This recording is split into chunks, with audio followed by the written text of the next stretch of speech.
പ്രിയപ്പെട്ട സഹോദരി സഹോദരന്മാരെ, ഞങ്ങൾ നിങ്ങൾക്കായി ഒരു സദ്വാർത്തയുമായിട്ടാണ് വന്നിട്ടുള്ളത്. 2025 ജനുവരി 1 മുതൽ 365 തലക്കെട്ടുകൾ ഉൾപ്പെടുത്തിക്കൊണ്ടുള്ള വർഷം മുഴുവൻ പ്രാർത്ഥിച്ച് ധ്യാനിക്കാനുള്ള വചനങ്ങൾ ഞങ്ങൾ പങ്കുവയ്ക്കുന്നു.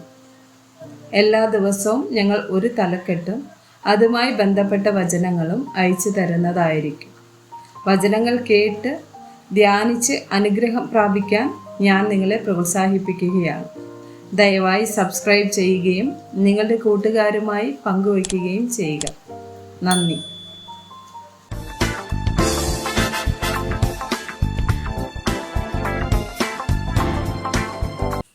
ദിവസം 223. കരുണ. സങ്കീർത്തനം 103 വചനം 8. യഹോവ കരുണയും കൃപയും നിറഞ്ഞവനാകുന്നു, ദീർഘക്ഷമയും മഹാദയയും ഉള്ളവൻ തന്നെ. വിലാപങ്ങൾ 3:22-23 വചനങ്ങൾ. നാം മുടിഞ്ഞു പോകാതിരിക്കുന്നത് യഹോവയുടെ ദയയാകുന്നു. അവൻ്റെ കരുണ തീർന്നു പോയിട്ടില്ലല്ലോ. അത് രാവിലെ തോറും പുതിയതും നിന്റെ വിശ്വസ്തത വലിയതുമാകുന്നു. 1 പത്രോസ് 1:3-5 വരെയുള്ള വചനങ്ങൾ. നമ്മുടെ കർത്താവായ യേശുക്രിസ്തുവിൻ്റെ പിതാവായ ദൈവത്തിന് സ്തോത്രം. അവൻ മരിച്ചവരുടെ ഇടയിൽ നിന്നുള്ള യേശുക്രിസ്തുവിൻ്റെ പുനരുത്ഥാനത്താൽ തൻ്റെ കരുണാധിക്യ പ്രകാരം നമ്മെ ജീവനുള്ള പ്രത്യാശയ്ക്കായി അന്ത്യകാലത്തിൽ വെളിപ്പെടുവാൻ ഒരുങ്ങിയിരിക്കുന്ന രക്ഷയ്ക്ക് വിശ്വാസത്താൽ ദൈവശക്തിയിൽ കാക്കപ്പെടുന്ന നിങ്ങൾക്ക് വേണ്ടി സ്വർഗത്തിൽ സൂക്ഷിച്ചിരിക്കുന്നതും ക്ഷയം, മാലിന്യം, വാട്ടം എന്നിവ ഇല്ലാത്തതുമായ അവകാശത്തിനായി തന്നെ വീണ്ടും ജനിപ്പിച്ചിരിക്കുന്നു. മത്തായി 5 വചനം 7. കരുണയുള്ളവർ ഭാഗ്യവാന്മാർ, അവർക്ക് കരുണ ലഭിക്കും. എഫേസ്യർ 2:4-5 വചനങ്ങൾ.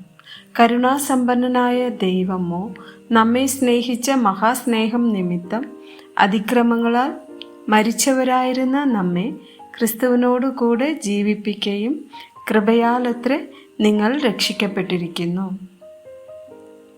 യാക്കോബ് 2 വചനം 13. കരുണ കാണിക്കാത്തവന് കരുണയില്ലാത്ത ന്യായവിധി ഉണ്ടാകും.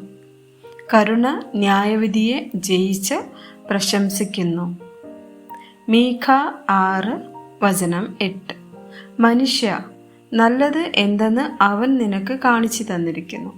ന്യായം പ്രവർത്തിപ്പാനും ദയാതൽപരനായിരിക്കാനും നിന്റെ ദൈവത്തിൻ്റെ സന്നിധിയിൽ താഴ്മയോടെ നടപ്പാനുമല്ലാതെ എന്താകുന്നു യഹോവ നിന്നോട് ചോദിക്കുന്നത്?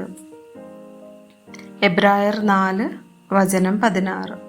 അതുകൊണ്ട് കരുണ ലഭിപ്പാനും തത്സമയത്ത് സഹായത്തിനുള്ള കൃപ പ്രാപിപ്പാനുമായി നാം ധൈര്യത്തോടെ കൃപാസനത്തിന് അടുത്ത് ചെല്ലുക. തീത്തോസ് 3:5-7 വരെയുള്ള വചനങ്ങൾ. അവൻ നമ്മെ നാം ചെയ്ത നീതിപ്രവർത്തികളാലല്ല, തൻ്റെ കരുണപ്രകാരമത്രേ രക്ഷിച്ചത്. നാം അവൻ്റെ കൃപയാൽ നീതീകരിക്കപ്പെട്ടിട്ട് പ്രത്യാശ പ്രകാരം നിത്യജീവൻ്റെ അവകാശികളായി തീരേണ്ടതിന് പുനർജനന സ്നാനം കൊണ്ടും നമ്മുടെ രക്ഷിതാവായ യേശുക്രിസ്തു മൂലം നമ്മുടെ മേൽ ധാരാളമായി പകർന്ന പരിശുദ്ധാത്മാവിൻ്റെ നവീകരണം കൊണ്ടും തന്നെ. ആമേൻ.